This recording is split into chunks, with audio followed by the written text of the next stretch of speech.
What's up, everybody? I'm the Derek Frank, and I just got a notification that something got delivered, and it's a big something. It's a really big something.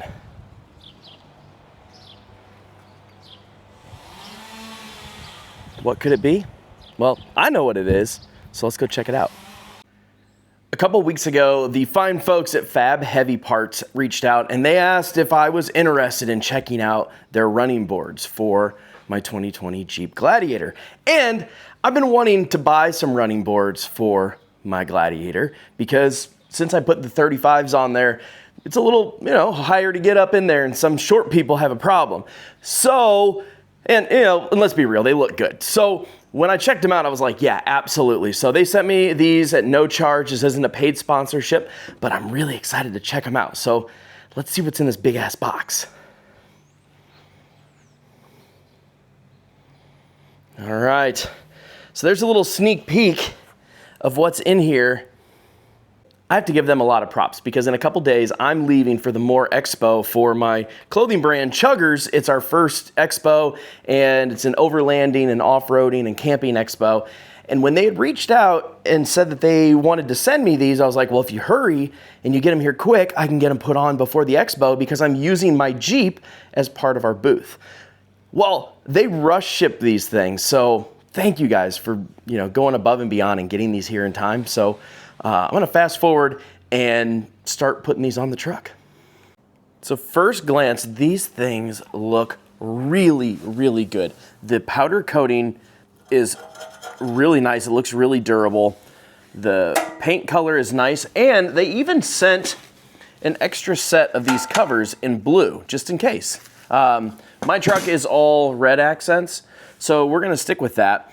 But also, they're not too heavy as far as weight, but they feel sturdy. And then I really love all the mounting points for the screws. So what we're gonna do is we're gonna start putting all of these brackets on there, and then we're gonna get it mounted up to the truck. And I don't think this is gonna take very long. I imagine this project's probably gonna be under an hour's worth of work, but here we go. It's time to get going, but I enlisted the help of my good buddy Hank because I burnt my hand on the grill this weekend. Whoops, because I'm dumb. But Hank is also like Mr. Mechanic guy, and he also has blue all over his hands because he was hanging out with the Smurfs. No, I was painting the bottom of my sailboat. So. Oh, okay. So more, sailboat. More mechanic stuff. Yeah, kind of. Ish, yeah, totally. So we've got it pretty much set up here. So we're also having some garage beers because these lime ones are delicious. They're all delicious, and you can't really do a garage project without a garage beer. Nope. So absolutely not. Cheers, pal. Oh, cheers. Yes, we already did cheers. We did a cheers before. They didn't see it. Now you just look like a jerk. Well, I am a jerk. All right, we're going to get to work since I'm a jerk.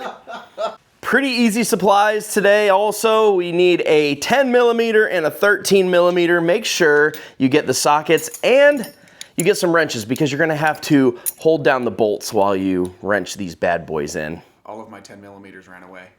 That's usually what happens. And actually, I am admittedly a Harbor Freight fanboy. I do love them.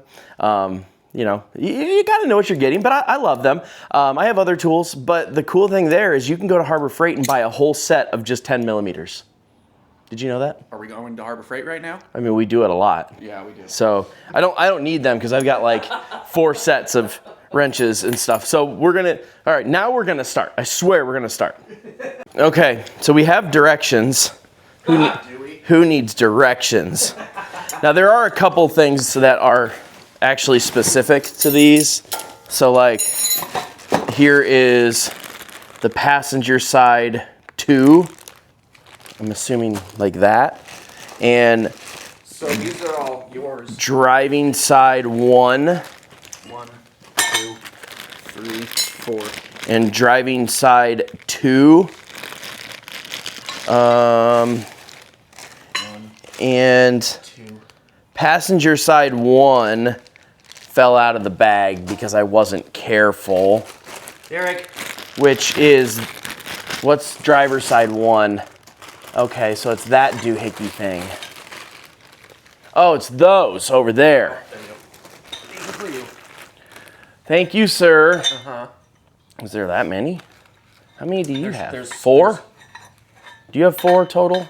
Or I have 3. 3, 4. 4. Okay. So, also I think 2 and 1 are different as well. Side 2 is 1 piece. So let's see where side 2 goes. What about the side piece? Well, I mean, do you need a side piece? Do you have a regular piece? I don't even have a regular piece, let alone a side piece. It is a piece of shit, Cameron, but I don't even have a piece of shit. I have to admire yours. Just don't drive the car off the ravine, please. That still gives me nightmares. I'm just talking about your hand, really. Oh, okay. So, for anybody that doesn't know, you want to put on the locking washer and then the regular washer, okay? Right? Hank. No. Sometimes I read instructions. Also, these do have a little bit of adjustment on each end, so That is nice. don't go too crazy with tightening them down.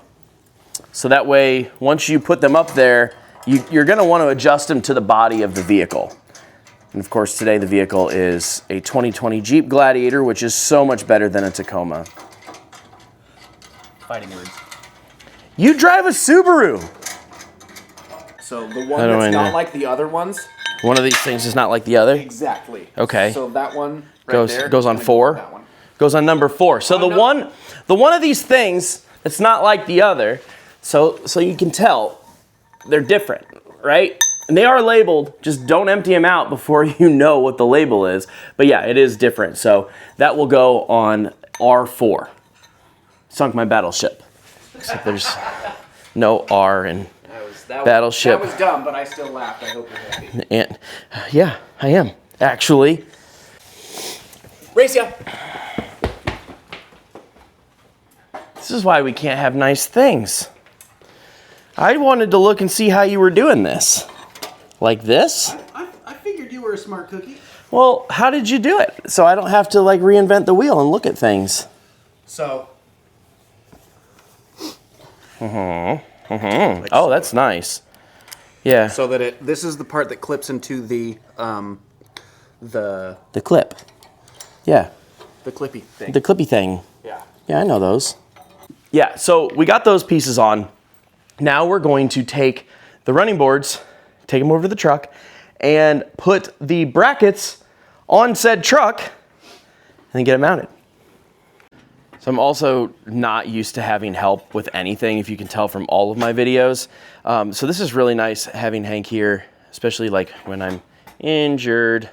Derek struggles with asking for help. Yeah, I don't do it very much or at all. I'm going to school to be a therapist, and we're going to dissect that later. He's not going to be happy. No, we're not. But great idea here is putting this on jack stands. You can also put just a regular like 3-ton floor jack in the middle if you like, but this is way more secure. It's relatively light, so it doesn't need a lot of oomph. Like, I can lift this by myself. But it's sturdy as hell. How sturdy as hell. Also, Hank is sporting my Chuggers short and hat. And I'm also wearing Chuggers shorts, but you know, there, you can't see it. There we go, I win. So, gotta support the cause considering this is getting done so fast so we can drive this to Missouri to the Moore Expo and show it off. So if you did have rock sliders, if you did have rock sliders stock on your Jeep, you do have to remove those and take the bolts out. I believe that's a 13 millimeter. I'm not sure. I think that's right though. So here's a great angle of Hank doing this.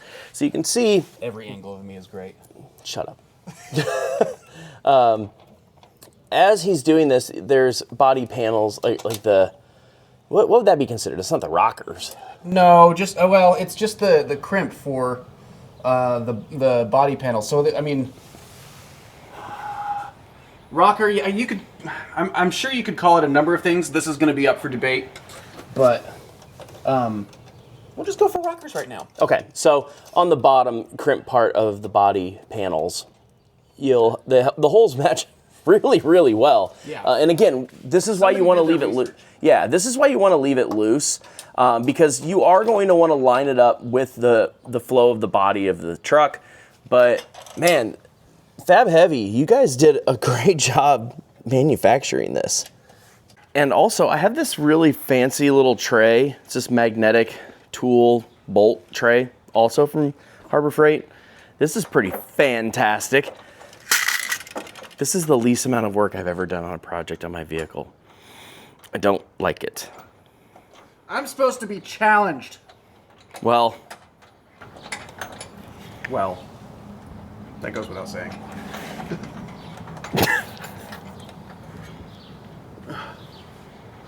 so what are you doing now?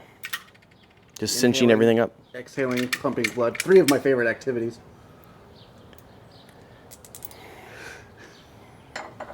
There's a reason why I do this stuff by myself. So underneath is where Jeep has so kindly put these captured nuts within the undercarriage of the car. Truck, Jeep, that's up for debate. Douchemobile. Hey, you drive a Subaru. Yeah. So I said this in my last video, but the great thing about having a Jeep is that you don't usually have to jack it up or put it on a lift for a lot of projects. So, you know, you just get down on the floor and get these things done. We're almost done tightening this up and getting the body lines all right. But Hank did make a good suggestion that we should probably tap out the factory holes. The captured nuts that are inside the frame. Yeah, because they're a little bit rusty. So luckily, I have a tap and die set. So good man, you have to have it. Side number 1 is done. It's starting to get dark out because we started this project at 7:30 in the spring in Iowa. But you know, that's what we do. We have the garage. I mean, I could pull it in the garage if we had to, but we don't want to. It's nice out. It's too nice but out. This looks fantastic. And that sunset is beautiful. Oh, let's look. Wow, pretty.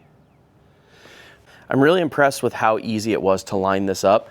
It looks really nice. They're nice and sturdy. Hank did a step on it test. You want to do one more just to show them? Yeah. Neither of us are dads, but I would say that that's not going anywhere. So we're going to finish up the other side, and then we're going to take it for a test drive. You know, not that you need to, but we want to. So we're going to finish that side up, and we'll come back. I'm just getting paid in beer to be here. But you offered to come over. I know. And I'm having fun. We are having fun. And the sun's almost down, which is really cool. We're going to have fun till the sun come up. Yeah, and you get to see the new headlights too, which everybody, if you haven't seen my headlight video, go watch it because it was a really easy install, and for like under $200 to have those amazing headlights, especially if you're doing any off-roading or overlanding or camping, you're gonna want better headlights than the stock ones. All right, so we're finishing this up right now. Just the last few bolts, so I'm actually Bold gonna... of you to use the word we. Hey, I had the camera off when I was helping on the other side. Don't act like I didn't. There's no video evidence. I've done all of this.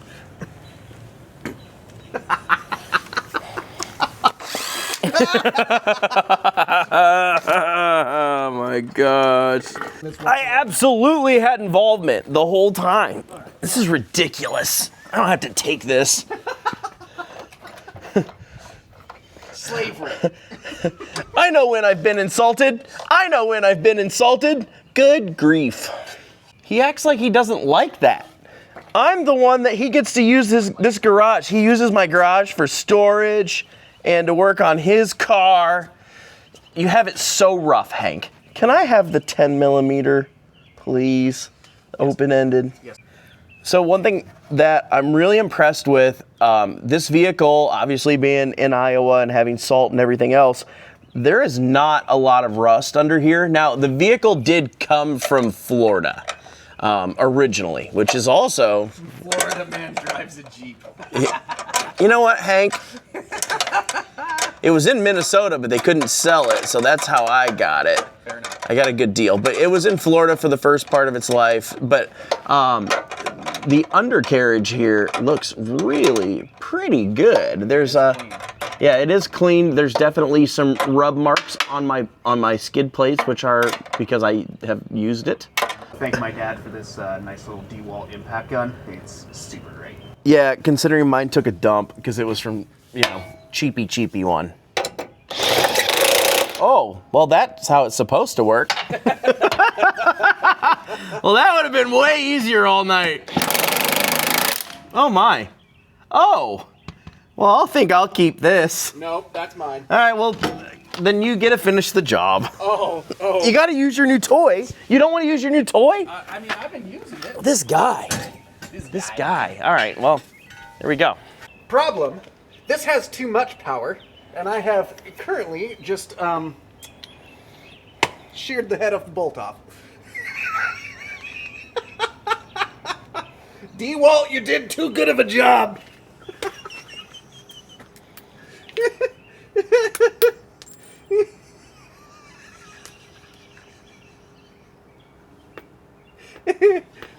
We're down a bolt. More so that it's broken inside there. Yeah. I have a tap and die set, but it's small.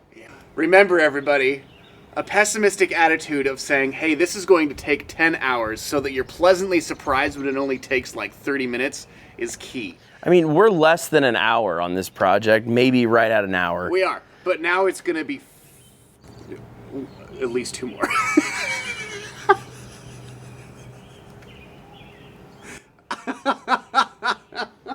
Should have done it myself.